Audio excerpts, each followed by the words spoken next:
Welcome back to Overtime here on WOTM. The conference semifinals, I should say. Second round of the NBA playoffs is now in the rearview mirror. We're now in the conference finals. 4 teams I don't think a lot of people expected. Nope. The 2 number 1 seeds in each conference gone. And it speaks to how crazy this NBA playoffs have been. And in my opinion, it's been more entertaining because in the past maybe 4 or 5 years, it's just like roll your fingers, get me to LeBron and Steph. And now we've got a situation where everything is wide open. One of the things that came out last night is our good friends over in Atlanta, a lot of Hawks fans and a lot of Hawks fans here recently, that we've gotten to a point where I think everything's gotten crazy in the league, but what we've started to spotlight are young superstars, Trae Young being one of them. Now the Atlanta Hawks find themselves not only going to Madison Square Garden and winning a series against the New York Knicks, now going to Philadelphia and knocking off the number 1 seed, the Philadelphia 76ers yesterday. Trae Young, a big part of that, even though he didn't have a great shooting night altogether, ended up coming up big.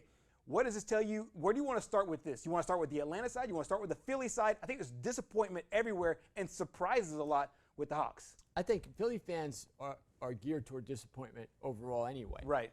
But when they underachieve, or when there's an idea of them underachieving, they're more hostile. Yeah. And I think Ben Simmons took the brunt of their complaints. Probably deservedly so. Yes, because, I mean, what do you have? No shots? No shot attempts in the fourth quarter. They'll have five or six games? fourth quarters. Yeah. And that's just unacceptable. Yeah. I don't care how good a passer you are. You got to be able to have the ball in your hands and be able to score points when your team needs you to, if you are one of the players they depend on. Right. And he is one of the players that they depend on. For sure. When they did trust the process, he was part of that piece. And they had a few missteps, Markelle Fultz and Nerlens Noel and a few others, yep. but this was supposed to be, this Ben Simmons and Joel Embiid were supposed to be your Shaq Kobe, was supposed to be yep. your Mike Bibby and Chris Webber, you're supposed to be your Pippen and Jordan. Like, it was supposed to be the cornerstone off these 2 guys. And it seemed like Ben Simmons just shied away from the moment. When he gave up, when he didn't dunk it, he passed it out, and then he hit 1 of 2 free throws. I thought the game was over. And look, Atlanta coming into this postseason, people didn't think people didn't think they were going to beat the Knicks. But on paper, they had a disadvantage because the Knicks won the season series, right. and the Knicks had home court advantage. And you figure the Knicks hadn't been to the playoffs for a long time. And the Hawks aren't necessarily known for their postseason success. Let's right. not kid ourselves here, okay? But what I remember when they went about this drafting process of getting Trae Young and Herder and Collins and Collins, they compared them to the guys in Golden State. Right. They said, we're doing the same thing that we did with them. And you've seen the results this year. Making big shots, Herder playing big last night, coming up big time. Kind of the opposite of what Simmons did. And I think so many guys have said it. Big players make big plays in big games. Right. And you need to be able to rise above any type of nervousness or the spotlight's on me. And you got to love the spotlight being on you. You got to love the fact that, okay, it depends on me if we win. And this is my chance to win. And if I don't do what I'm supposed to do, we're not going to win. So I better get my butt in gear and do it.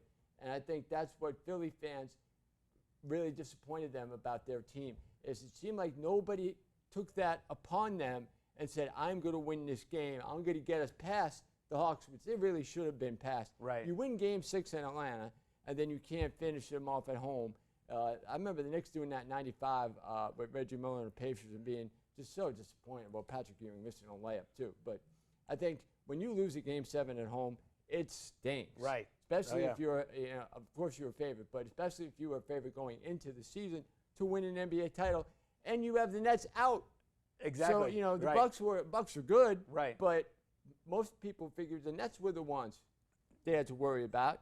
And I think that with both number 1 and number 2 seeds out, it opens it up for everybody. We looked at the fact that you have the Bucks, who only won 1 NBA title in 1971. That was with Lou Alcindor, who became Kareem Abdul-Jabbar, right. and another guy called Oscar Robertson. None of these other teams have ever won an NBA title, and they're known as historical failures. Exactly. The Clippers especially. Yep. The Hawks too, with Dominique and a lot of those guys that they had in the 80s, never could win. And then you look at Phoenix, which the thing they're known for is taking Boston to like a great triple overtime game in the 70s, right. and maybe a little run with Barkley to the finals against the Bulls in '93, but that's it. Yeah. So it's going to be interesting to see. You have 4 teams that are not used to being in a spotlight. But the NBA, I don't know if it's good for the NBA, but I think for the fan bases of those teams, it's really good. Exactly. This might be a little hyperbole, but we got a chance to talk about Ben Simmons and kind of his failures. Just a yes or no. Is it time to move off of him? He's got a 5-year deal with $117 million. He'll be paid a whole lot of money. I think that contract will be hard to move. Right. But if you're Daryl Morey, do you try to work with him this offseason to get some kind of shot clock or some kind of perimeter game going, or do you just bail on the experiment altogether? Well, I was listening to Chris Broussard talk about this, okay? And Broussard's like, well, the first thing they need to do is get him a psychologist. And that's really true. Well, okay? They did that with Markelle Fultz. Apparently that worked with Markelle Fultz. I mean, he's not an all-star, right. but they worked with a sports psychologist, and they were able to get his mind right, and he started to look a little bit better. If they're able to do that, look, a guy I think of that clearly his career wasn't the same ever again after he had his major malfunction was Nick Anderson. Yeah. If you remember him missing those foul shots free throws in against the NBA Bulls, right? Finals against the Rockets. That's right. Yeah. That he was a big-time player before that, a guy from Illinois who was a big shot taker, was a big shot maker, and was kind of Shaq's right-hand man there. Toward the end of game 1, he had 4 free throws. All he had to do was make one to put that into a 3-point lead to a 4-point lead, and he couldn't do it. Exactly. Missed all 4 free throws. Yep. Was never the same. Was like a 30% career free throw shooter after that. Just got totally into his head. So before that happens, if you're a guy that really has what they call testicular fortitude, then you can come out and overcome this. Exactly. And this is his chance to do it. I wouldn't give up on him yet. Give him his chance to do that. If he still shows he can't do that throughout the regular season next year, going into the postseason, then maybe you have to think about moving on. Exactly. Let's take a look at where we are right now, or where we've gotten through the conference semifinals. The Hawks upset the Sixers in 7. Bucks beat the Nets in 7 as well. And then now we also in the Western Conference, the Clippers upset the Utah Jazz in 6 games, and the Suns swept the Denver Nuggets. That feels like forever ago. The Suns are now up game 1 in the conference finals. Conference finals look like this: the final 4 teams that are in the championship run.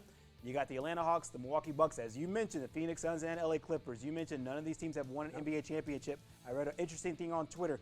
This is the first time since 1990. One of the following names I'm going to say is not in the NBA Finals: Jordan, Hakeem Olajuwon, Kobe, Shaq, Steph, LeBron. Since 1990, one of those names have always been in the finals. This year, for the first time, it won't be. It's history. Like you said, I don't know if it's great for the NBA. It's a star-based league, but I think we're getting to a place where some new stars are coming in. You think of a guy like Devin Booker, think of a guy like Trae Young, you think of Paul George, who's having to step in and do a little bit more that Kawhi's out, and of course Giannis, who is a international superstar. I think the NBA is going to be in decent shape, and we'll see where this all leads here in the conference finals. And even if you go back before that, I think '79 is the year where, if you include Magic and Bird and Isaiah in that, it's the same thing. Exactly. It's a league built on stars. We'll see who star rises to the top here as we close out the NBA season. Well, coming up next here on Overtime, we have a first-time major award winner as a first-time father on Father's Day. We'll talk to John Rahm at the U.S. Open coming up next.